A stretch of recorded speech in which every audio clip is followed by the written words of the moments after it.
Thanks so much for joining us on ANF Plus. I'm Joy Lim Nakrin. Our top story this morning, Republican presidential nominee Donald Trump returning to the White House, now elected to be the 47th president of the United States of America, winning Georgia, among other key battleground states. And the Republican Party here in Georgia is crediting early voting for that. So, really, this is historic because Mr. Trump is now the second person in U.S. history to win 2 non-consecutive terms as a commander-in-chief. And this is a look from his watch party in Florida overnight after declaring victory there.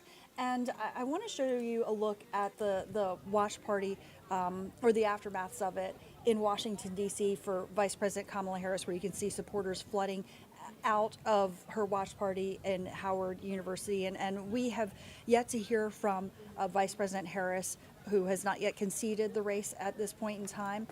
But, it's important to remember that Mr. Trump narrowly lost Georgia in 2020. But this time, the president-elect has won by some 120,000 votes. Mr. Trump has received 277 electoral votes. Vice President Kamala Harris received 224. Atlanta News First Don Shipman is at the Fulton County Elections Hub and Operations Center with much more.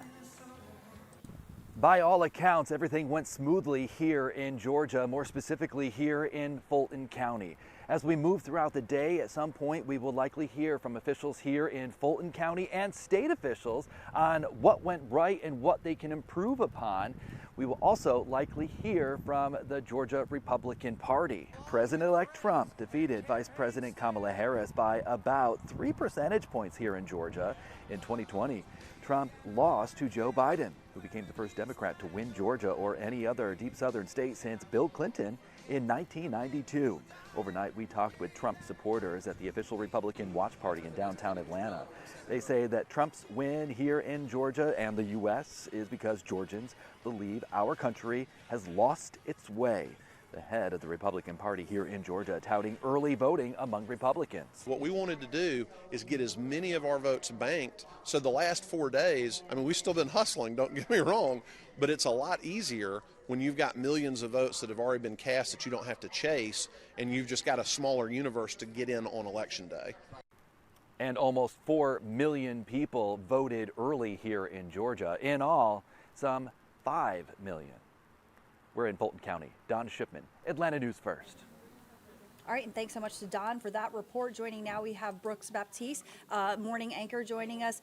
And Brooks, obviously a very big win for the Republican Party, but not just in the presidency, in the presidential race, but also in the Senate as well. Absolutely, Joy. Of course, when we talk about what people have been voting for and whatnot, there are a slew of local issues. We're also talking about some of the state issues and whatnot as well. But when we refer to the balance of power, what is going to happen in the Senate and what will happen in the House of Representatives, that also being very important because that usually indicates how much a president is able to accomplish during their time. So we are getting some of those new numbers in this morning where CBS News has projected that Republicans are going to control the Senate. The Republican Party push to gain control on election night started when West Virginia Republican Governor Jim Justice was projected to pick up the Senate seat. Now, also in Ohio, 3-term Democratic Senator Sherrod Brown was projected to lose his re-election bid. Meanwhile, in Florida, Senator Rick Scott, and in Texas, Senator Ted Cruz, both of which won their re-election bids. Now, we're talking about several races that have still have not been declared just yet, but Republicans at last check, if we see those numbers there, with 51 seats and then 41 for the Democratic side. You may remember the last time that the Republican Party took control of the Senate was back in 2021. Now, the House of Representatives, a bit different right now. There are still several seats that have not been called just yet. Now, we had a couple there in the Senate, but we're talking about 56 that have yet to be called in the U.S. House of Representatives. So right now in the House, it is still a toss-up, although Republicans are in the lead. If you're looking at the screen here, you see that Republicans have 194 seats and Democrats have 183, but I want to give you even some updated numbers from this graphic from the Associated Press.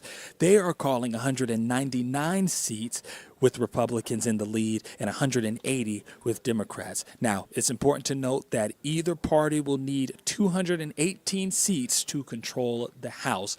But Joy, if we talk about the balance of power, and again, Republicans being in the lead right now, if they do gain control of the House and of the Senate, that will be something that hasn't been done in quite some time. So we'll be waiting to continue to update those numbers and wait to see what happens there on Capitol Hill. Absolutely. Thank you so much. Anchor Brooks Baptiste joining us with the latest on that. You know, in Washington, D.C., a bit of a scare yesterday that I do want to report to you. A man actually was arrested with a torch and a flare gun, and even containers that smelled like gas that were in his possession. This is according to U.S. Capitol Police. They say that the man is now in custody. He was arrested yesterday at the Capitol Visitor Center. Thankfully, no one was hurt, but police say that they stopped the man who was trying to go through screening at the time. A law enforcement source said that police do not believe that the arrest was related to the election, but authorities are still investigating. And here in Georgia, you know, voting was disrupted in our state after multiple precincts got bomb threats that forced them to temporarily evacuate. The FBI says that they were non-credible threats that actually originated from Russia. Atlanta News First reporter Sarah Hammond reports from the state capitol with an update on which counties were affected in this. We know there were a number of threats made in Fulton, Gwinnett, and DeKalb counties at different polling locations, forcing them to close briefly while law enforcement investigated. And the FBI has since put out a statement saying they are aware of the threats but deemed them not to be credible. Secretary of State Brad Raffensperger says the bomb threats originated from Russia. Fulton County Police Chief Wade Yates says threats were made to 5 different polling locations in Fulton County. 2 polling locations in Gwinnett were forced to briefly close, and 5 in DeKalb County after someone made threats there. All of them were allowed to remain open a little later after the polls closed at 7 to make sure everybody who was impacted who wanted to vote was able to do so. It's also worth noting here that these bomb threats sent through Russian email domains mainly targeted Democratic-leaning counties and precincts. We planned heavily for the incident of a bomb threat being called in.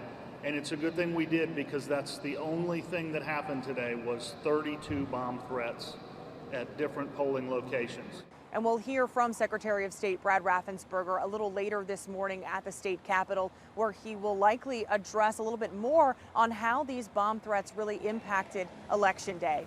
From the state capitol, Sarah Hammond for Atlanta News First. All right, thanks so much to Sarah for that report. You know, here in Georgia, other major elections that we want to share with you.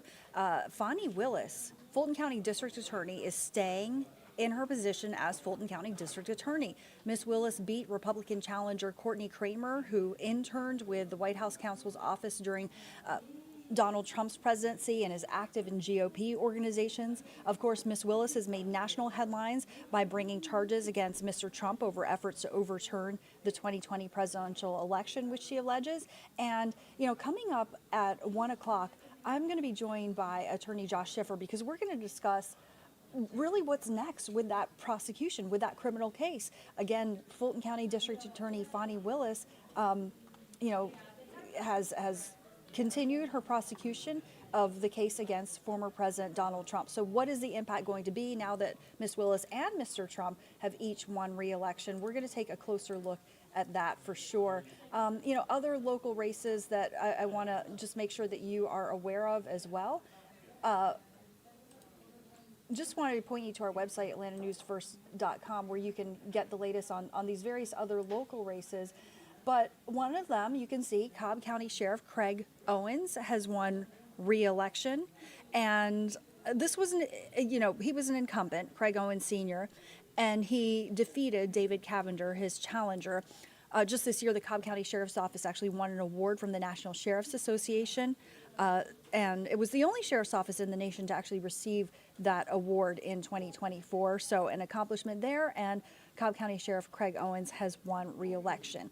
In Gwinnett County, you can see on one of our headlines on atlantanewsfirst.com and ANF Plus, and also our free app. You can read all about this. Gwinnett Sheriff Cabo Taylor has won his re-election bid as well over Mike Baker. So this is going to be Taylor's 4th year serving as the Gwinnett County Sheriff. So obviously you can read up on all of that on atlantanewsfirst.com or our free ANF app. Okay, also let's talk about the latest with Rudy Giuliani. He is now being ordered back to federal court to explain where the assets are that he owes to 2 Georgia election workers. Mr. Giuliani owes Ruby Freeman and Shay Moss nearly $150 million for defaming them after the 2020 election. But when they visited his $6 million apartment in Manhattan, they found that his assets actually had been moved. He claims that they're in storage, but Ms. Freeman and Ms. Moss's team say that they're having difficulty accessing it. There is a hearing set for tomorrow, so we're going to follow the latest there. Looks like, so actually, we want to now move on to the YSL RICO trial because, you know, as we talked about Ms. Willis's re-election, this is one of the major cases that her office has been prosecuting. The massive YSL RICO trial we reported to you as breaking news last week when Young Thug, who is the alleged head honcho, the alleged leader of this criminal street gang, reached a plea deal with Fulton County prosecutors, but that doesn't mean that the trial is over. Far from it, because as it stands, there are a couple of defendants who have not taken plea deals, and they are going to fight for their innocence at trial. That's what they've been doing. But never a dull moment in this ongoing trial. A juror is now asking the judge if he can be taken off the case. Atlanta News First Yasmina Olsen has more from the Fulton County Courthouse. Of course, we have another issue because we can't have more than one normal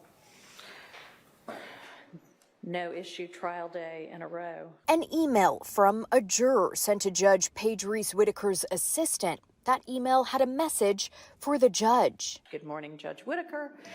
I am requesting to be removed from the current case due to the length of this trial and how the state has handled this case. I will be biased towards any decisions moving forward.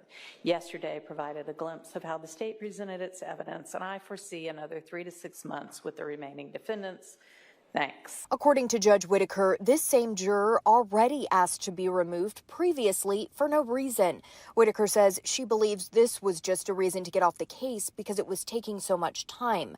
Meanwhile, the state had their own concerns about the juror's request and whether it would impact their case. Judge Whitaker had this to say in response. Frankly, if y'all are presenting the case in a way that is driving a juror crazy, that's on you. And that juror was called in and questioned and was told that the trial would not last as long as he was concerned that it would, so he will remain on the trial. In Fulton County, Yasmina Alston, Atlanta News First. And again, if you want to watch our gavel-to-gavel coverage of the YSL RICO trial, again, it's not over yet, even though Young Thug did reach a plea deal. There are 2 other defendants that are still on trial right now, and you can watch this on Roku, on Amazon Fire, on Apple TV, and on YouTube. And we hope that you join us here on Atlanta News First. If you haven't done so yet, please download our free app. You can get updates sent right to your phone on that trial and all your top stories. Thanks for joining us.